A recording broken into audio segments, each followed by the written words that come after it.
पाकिस्तान में भी यही हो रहा है। अब वहां इस्लाम इस्लाम इस्लामिक स्टेट बना दिए, खाओ इस्लाम, रोटी तो मिलेगी नहीं, खाओ अपनी अपनी कुरान खाओ। अब अकल आ रही हिंदुस्तानी कोई आपने देखा होगा जो ऑक्यूपाइड पाकिस्तान ऑक्यूपाइड कश्मीर है, वहां के लोग अब तक तो प्रो पाकिस्तान थे क्योंकि मोस्टली मुस्लिम हैं, और पाकिस्तान को कह दिया गया इस्लामिक स्टेट, वो भी प्रो प्रो पाकिस्तान। इधर जो जुलूस निकल रहे हैं बड़े मैसिव, पता नहीं आपने यूट्यूब पे देखा कि नहीं, वहां हिंदुस्तान का झंडा लेके चल रहे हैं और पाकिस्तान को गालियां दे रहे हैं मुस्लिम्स। क्यों? क्योंकि कीमतें बढ़ गई, आसमान पे चली गई हैं, जीना मुश्किल हो गया है, दुश्वार हो गया है, यहाँ तक पानी आ गया है। अब अकल आ रही है लोगों को। बहुत जरूरी थी आप लोग के बैक साइड पे कड़ा झंडा पड़ना, इकोनॉमिक झंडा। उसके बगैर आपको अकल नहीं आती है, आम आदमी को ज्यादा समझ नहीं होती है, लाख समझाओ नहीं मानेगा, मगर जब डंडा पड़ेगा तब अकल आएगी। और अब इकोनॉमिक डंडा पड़ रहा है पूरे सब कॉन्टिनेंट पे, इंडिया पाकिस्तान कश्मीर सबको अब अकल आ रही है। अब ये मोदी वेव नहीं है इस चुनाव में, सब खत्म। वो उसमें 2019 में इन्होंने चला लिया पुलवामा अटैक और बालाकोट से, यहाँ कुछ दिन चली वो राम मंदिर प्राण प्रतिष्ठा, मगर वो सब खत्म। अब असल इश्यूज है इकोनॉमिक इश्यूज, उस पे मोदी जी की कोई कोई अचीवमेंट ही नहीं है, बल्कि और बदतर हालत हो गई है। बेरोजगारी का क्या आलम है, महंगाई का क्या आलम है। तो लिहाजा मुझे लगता है इनकी सीट 303 से घट के 210 के आसपास 100 सीट कम हो जाएगी। और कुछ मानिए इन्होंने कोलिशन गवर्नमेंट बनाई, कोई एलाइज ऑफ इंडिपेंडेंट को खरीद लिया, फिर भी it will be a very weak government, he will not be the same Modi. और या राहुल लेड मेजोरिटी आएगी, वो भी कमजोर गवर्नमेंट चलेगी। मैंने तो भैया देखिए इस पे लिख दिया, आज एक ट्वीट डाला कि मोदी जी जो जा रहे हैं मैं बहुत खुश हूँ। तो ये एक जोक था, जो 10 साल इस आदमी ने हिंदुस्तान का खून चूसा, तो इस जोक को हम लोग अपने बदन से हटा के निकाल दें, तो आई एम वेरी हैप्पी ये जा रहे हैं। मगर इनकी जगह दूसरी जो जोक आएगी, कांग्रेसी जोक, उसने तो 50 साल हम लोग का खून चूसा, और फिर आएगी सत्ता में फिर चूसने लगे। ये लोग अभी तक समझ नहीं पा रहे हैं, अब आगे चल के समझ में आएगा। तो मैंने कहा कि देखिए, आप लोग अगर इतिहास पढ़ा हो, ऐसा था last strong Mughal emperor was Aurangzeb, he died in 1707। और उसके बाद जो मुगल एम्परर बने, they are known as the later Mughals. वो 1707 से लेके 1857 तक हुकूमत की उन्होंने, 150 साल।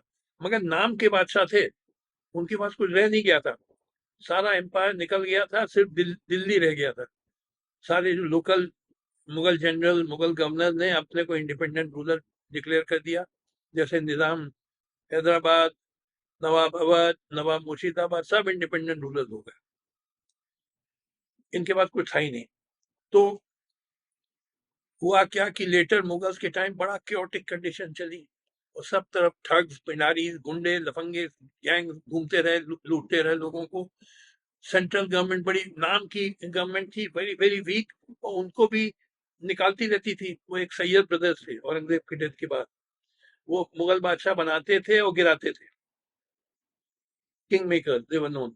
वैसे ही आपके किंग मेकर हो जाएंगे चीफ मिनिस्टर्स, ये ममता बनर्जी, नवीन पटनायक, अखिलेश यादव, और कौन कौन, ये सब स्टालिन, ये सब प्राइम मिनिस्टर बनाएंगे, प्राइम मिनिस्टर गिराएंगे।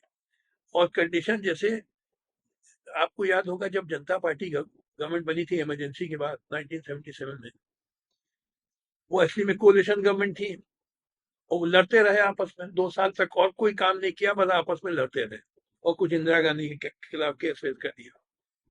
इसी तरीके से ये लोग, जो कोलिशन गवर्नमेंट बनेगी, चाहे मोदी लेड चाहे राहुल लेड, पहले तो शुरू में स्ट्रगल होगा फॉर गेटिंग ल्यूक्रेटिव पोर्टफोलियोज, क्योंकि ये तो माल बनाने आए हैं, कोई देश की सेवा करने के लिए तो है नहीं।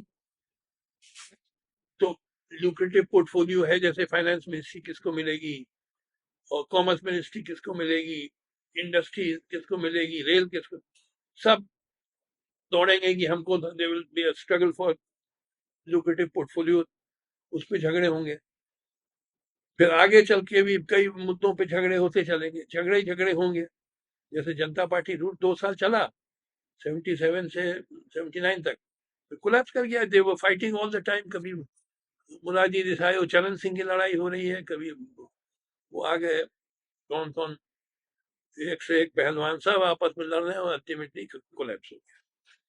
तो यहाँ यही हाल, जो मेरा प्रिडिक्शन है कि very bad days are coming in India, later Mughals का जमाना। मगर इस दौरान वो जो मैंने जन संघर्ष की बात आपसे कही, वो शुरू हो जाएगा।